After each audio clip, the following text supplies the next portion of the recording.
Ladies and gents, welcome back. Canadians will no longer have to consider, well, should I heat or should I eat? That's because summer's just around the corner, but the government just came out with their new budget and, well, a bunch of new taxes that a lot of us get to enjoy. Well, let's just get into a lot of this here.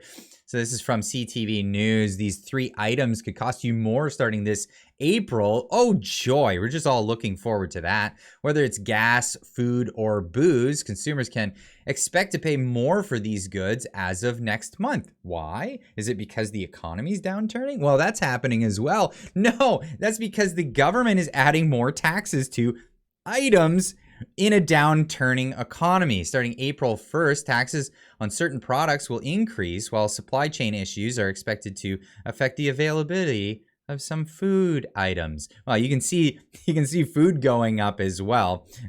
Largely because of the carbon tax that they're putting, which affects farmers and transport. This is how food gets to you, ladies and gentlemen. I know it's not rocket science, but yeah, I mean, it's something that the government is definitely needing to work on. But yes, gas, alcohol, all of these things are going up. Why? Well, because we're adding more and more taxes to everything. With the Canadian government saying, hey, we're going to push our deficits out there way further, because you know what?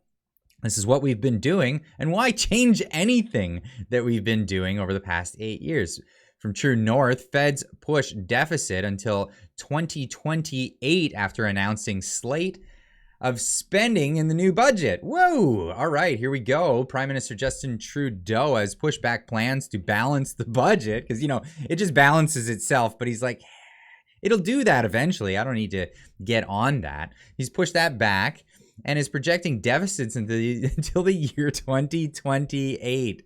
Not kidding, folks. Deputy Prime Minister Tracey Freeland unveiled a budget Tuesday, confirming prior media leaks that the government would expand dental care, offer grocery rebate, and protect Canadians against predatory lending. What was predatory lending? The whole concept of predatory lending is the idea of getting people to borrow more money than they normally would, and in the hopes that they would be able to pay it back with some crazy promise given. But then it turns out that, well, maybe they'll be underwater. Hey, does that sound familiar? Sorry? The servicing costs on the debt that you're going to have to carry, that you're adding to now, right? Interest rates are at historic lows, Glenn. Okay, but it's still a lot of money. No. It's still a lot of money. No. And you don't know where. Okay, so anyway, interest rates went way up. We were predatory loaned by our government, and they're telling us that they're gonna protect us from predatory lending. This is what the government's doing. They're borrowing our things on our dime, and of course, we're going to have to pay that back eventually. Ottawa also ditched its projection to balance the budget within 5 years with the next fiscal year, predicting a $40.1 billion deficit. That deficit is expected to drop to $14 billion by 2028. That is, of course, until they find out more stuff that they'd like to spend our money on. Now, CTV News reporting Tracey Freeland's budget to include grocery rebate for lower income Canadians. Here's what to expect Tuesday. Get into the article here. And, well, yeah, 2023 federal budget will include a one-time grocery rebate. A one-time grocery rebate for Canadians with lower incomes who may be struggling with the rising cost of food. We're going to tie you over for a month. Hey, why not? Vote for us again, right? CTV News has confirmed. According to sources, the new measure will be unveiled in Tuesday's federal budget and will help nearly 11 million lower-income Canadians. The new measures would see eligible couples with 2 children receive a payment of up to $467. A senior would receive $225, while a single person would receive $230. Why are seniors getting less? They've paid more over the years. This is unbelievable. What? Where did you even get these numbers? How did you come up with this? Federal government. Tracey Wilson reporting on this, saying, it seems that we're at the food stamps phase of our ruined economy. And that's, of course, another CBC article talking about today's budget Tuesday's budget will include grocery rebate for lower income Canadians, the source says. Now, a grocery rebate is essentially just food stamps. It's the idea that the government took your money and they're going to rebate you some of it so you can buy food, something that in a wealthy nation we shouldn't have to struggle with. Really. This is something that we're really dealing with. The federal budget set for Tuesday will include a grocery rebate measure aimed at lower income Canadians, which is a huge swath, a mass majority of Canadians, to help address the affordability crisis, particularly to mitigate the rising costs of food, CBC News has learned. Now, I believe if you're eligible for GST checks, you'll be eligible for this. That's the lower income Canadians, which under Trudeau and Chrystia Freeland has become pretty much all of us. That is where we stay. That's where we're standing here. Chrystia Freeland tweeting out that for 11 million Canadians,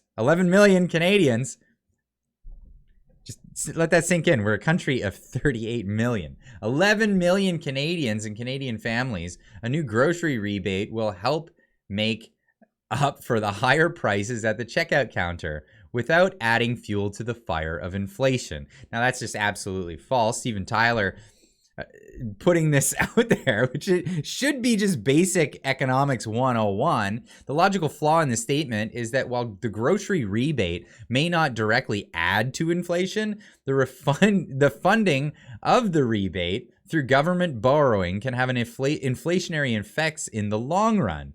When the government takes on additional debt, it increases the supply of money in the economy, which can lead to inflation if the supply of goods and services does not increase at the same rate. Inflation, in turn, can cause prices to rise even further, potentially offsetting the benefits of the rebate for some Canadians. Therefore, while the grocery rebate may provide temporary relief for Canadians struggling with high grocery prices, it's not a sustainable solution if it is funded through the government borrowing. And this is the whole idea. So Chrystia Freeland's said this over and over again. We don't want to add fuel to the inflation fire, but printing money is adding fuel to the inflation fire.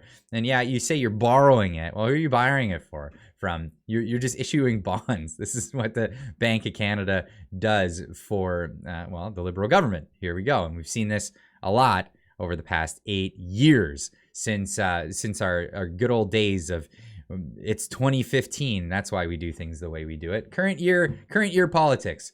That's what we call it. And Chrystia Freeland, let's just see in her own words. Here we go. Since December, our investments have helped more than 240,000 Canadian children receive the dental care they need. Doesn't look sure about that. Just think about that. 240,000 Canadian kids, maybe their parents couldn't take them to the dentist before. Maybe their teeth hurt. Maybe they missed days at school. Why? It's so important. Are they underemployed? And that's why today I am so proud to announce the creation of a new Canadian dental care plan. Hear, hear, they say, and they all get clapping. They all clap to this Chrystia Freeland announcing this. Now, I mean, we all see what the Canadian government has done with our medical system. Do you really want to include dental to that? I mean, people are dying in Canada because they can't get the service that they need. People who have the money will just bail and go to another country. I recently was in Japan. I had a medical checkup because I don't know if I could ever possibly get that, a thorough actual checkup here in Canada. So I paid money and had that happen. A lot of people are doing this. They're going to the United States, paying money to have screenings done because we can't even get family doctors in this country. And they're not even hiring back practitioners that were fired from their jobs during the pandemic or after the pandemic, because they refused to take an experimental vaccine. But this is where we are right now, and this is how it is. But all the while the government is patting themselves on the back for the great job they're doing. Well, they're giving themselves a pay hike. 4 out of 5 Canadians oppose the MP